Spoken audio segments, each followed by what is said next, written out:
మేడారంలో తెల్లవారుజామున పగిడిద్దరాజు గోవిందరాజుల గద్దెలపై ధ్వజస్తంభాల ప్రతిష్ఠించారు. రాత్రంతా రహస్య పూజలు నిర్వహించారు. అటు మేడారం సమ్మక్క సారలమ్మ మహాజాతరను వైభవంగా నిర్వహించేందుకు తెలంగాణ ప్రభుత్వం ఏర్పాట్లు చేస్తోంది. జనవరి 28 నుంచి 31 వరకు జరిగే జాతరకు 1 కోటి మందికి పైగా భక్తులు తరలి వస్తారని అంచనా వేస్తున్నారు.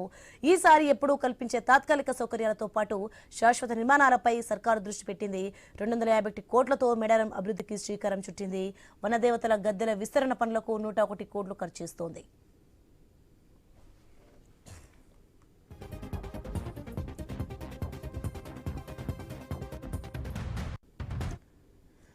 గద్దెల ప్రాంగణాన్ని చారిత్రక కట్టడాల మాదిరిగా రాతితో పునర్నిర్మిస్తున్నారు. 46 పిల్లర్లతో 271 చదరపు మీటర్ల విస్తీర్ణంలో ఈ ప్రాకారం ఉంటుంది.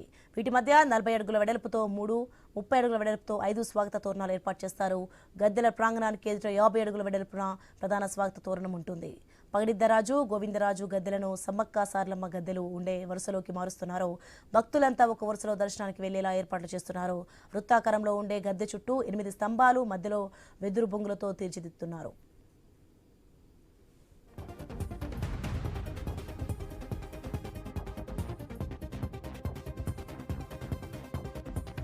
గద్దెల ప్రాంగణానికి సమీపంలో ఇది వరకు ఉన్న చెట్లను దాదాపు తొలగించకుండానే అభివృద్ధి పనులు చేపట్టారు. పునర్నిర్మాణం తర్వాత వనదేవతల పూజలో విశిష్టత కలిగిన బండారి, మర్రి, వెదురు, బూరుగా, వేప, ఇప్ప, కస్తు వంటి 12 రకాల చెట్లు, 140 రకాల ఆయుర్వేద మొక్కలు నాటనున్నారు. మేడారం చేరుకునే మార్గంలో రోడ్లను 4 లేన్లుగా మార్చారు. డ్రైనేజీ, సిసి రోడ్లు నిర్మించారు. జంపన్న వాగుకు వెళ్లే మార్గాలను అభివృద్ధి చేశారు. వాగు ఒడ్డును సుందరీకరించారు. నిరంతర విద్యుత్ కోసం అదనంగా సబ్స్టేషన్లు ఏర్పాటు చేస్తున్నారు. రైట్, ఇదే అంశానికి సంబంధించి మరింత సమాచారం మా ప్రతినిధి ప్రశాంత్ ఫోన్లో అందిస్తారు.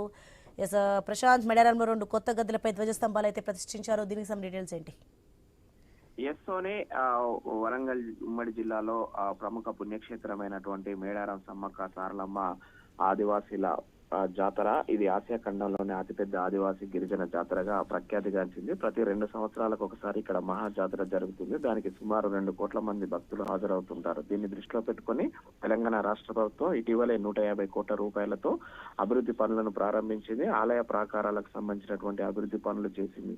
ముఖ్యంగా సమ్మక్క సారలమ్మ గద్దెలు మినహా మిగతా పగిడిద్దరాజు గోవిందరాజుల ఆ గద్దెలను గతంలో సైడ్ కున్న వాటిని తొలగించి ఒకే వరుసలో అమ్మవార్లతో పాటు పగిడిద్దరాజు గోవిందరాజుల గద్దెలను కూడా సమాన వరుసలో ఒకే వరుసలో ఉండే విధంగా డిజైన్ చేసి అమర్చారు. దానికి సంబంధించి ఆ యొక్క ప్రతిష్టాపన కార్యక్రమం ఈ రోజు తెల్లవారుజామున అంగరంగ వైభవంగా ఆదివాసీ పూజ ఆ సాంప్రదాయాల ప్రకారం వాళ్ళ యొక్క పూజల విధానంలో ఈ యొక్క ప్రక్రియ పూర్తయింది. కొద్దిసేపటి క్రితమే ఆలయంలోని ధ్వజస్తంభాల ప్రతిష్టాపన కూడా పూర్తయినట్లు ఆదివాసీ పూజారులు కూడా ప్రకటించారు. అయితే ఈ పగిడిద్దరాజుకు సంబంధించి కావచ్చు, గోవిందరాజులకు సంబంధించి వారి గ్రామాలలో ఏదైతే మహబూబాద్ జిల్లా గంగారం మండలం పునుగండ్ల గ్రామంలో ఉన్నటువంటి పగిడిద్దరాజు స్వగ్రామం నుంచి ఆ గ్రామస్తులు ఏదైతే ఈ ధ్వజస్తంభాన్ని అక్కడే తయారు చేసి అక్కడే చెక్కించి అక్కడి నుంచి ఆదివాసీ సాంప్రదాయాల మధ్య డోలు వాయిద్యాల మధ్య అక్కడి నుంచి నిన్న ప్రారంభించి ఈ రోజు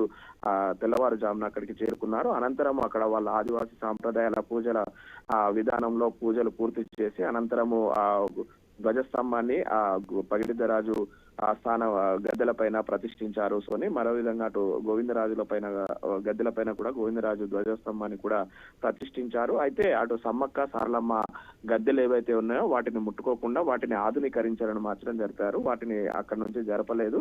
ఓవరాల్ గా ఈ 4 గద్దెలు మొత్తం ప్రాంగణంలో అత్యంత వైభవంగా రాతి కట్టడాలతోటి ఆ యొక్క ఆదివాసీల సంస్కృతి, వాళ్ళ యొక్క గోత్రనామాలు, అక్కడ పూజా విధానాలు, పూజారులు, వాళ్ళ యొక్క వాళ్ళు పూజించే చెట్లు, వాళ్ళు పూజించే వృక్ష పక్షులు, వాళ్ళు ఆరాధించేటువంటి జంతువులు అన్నిటిని కూడా వాటిని అక్కడ పొందుపరిచారు. వాళ్ళ బొట్టు, వాళ్ళ నామాలు అన్నిటిని కూడా ప్రతిబింబించేలాగా ఆ ఒక 1000 సంవత్సరాలు గుర్తుండేలాగా అక్కడికి వచ్చేటువంటి విదేశీయులకు సైతం ఆ యొక్క ఆదివాసీ పూజా విధానాలు, వాళ్ళ సంస్కృతి సాంప్రదాయాలు ప్రతి ఒక్కరికి తెలిసేలాగా కనిపించేలాగా రాతిపై చెక్కించి ఈ యొక్క నిర్మాణాలు చేయడం జరిగింది. సోని అవన్నిటిని కూడా దశల వారీగా ఇప్పటికే శరవేగంగా పనులు పూర్తి చేస్తున్నారు. ఇంకొక నెల రోజులలో జాతర ప్రారంభమవుతుంది కాబట్టి ఇప్పటికైతే అయితే అటు పూర్తి పనులు గద్దెలకు సంబంధించినటువంటి ఈ రోజు ధ్వజస్తంభాల ప్రతిష్టాపనతో అయితే గద్దెల పనులు అయితే పూర్తయినట్లు అక్కడ అధికారులు చెప్తున్నారు. మిగతా ఆలయ ప్రాంగణంతో పాటు అటు చుట్టుపక్కల అటు రహదారులు కావచ్చు, డ్రైనేజీలు కావచ్చు,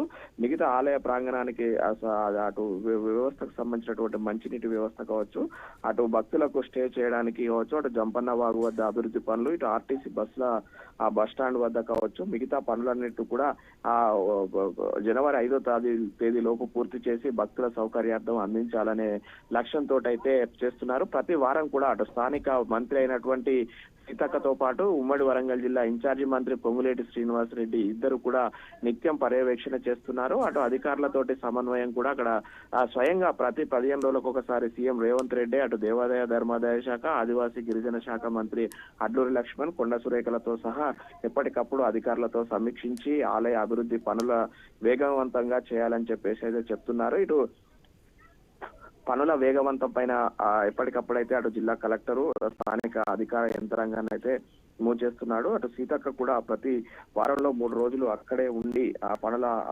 వేగవంతానికి అయితే కృషి చేస్తున్న పరిస్థితి అయితే ఉంది. సోని దీంతో అయితే ఈ రోజు ప్రధాన ఘట్టం ఏదైతే ఆ ప్రభుత్వం నిర్ణయించిన సమయానికి ఈ రోజు అయితే అటు పగిడిద్దరాజు, గోవిందరాజుల యొక్క ధ్వజస్తంభాల ప్రతిష్టాపన అయితే పూర్తి చేయడం జరిగింది.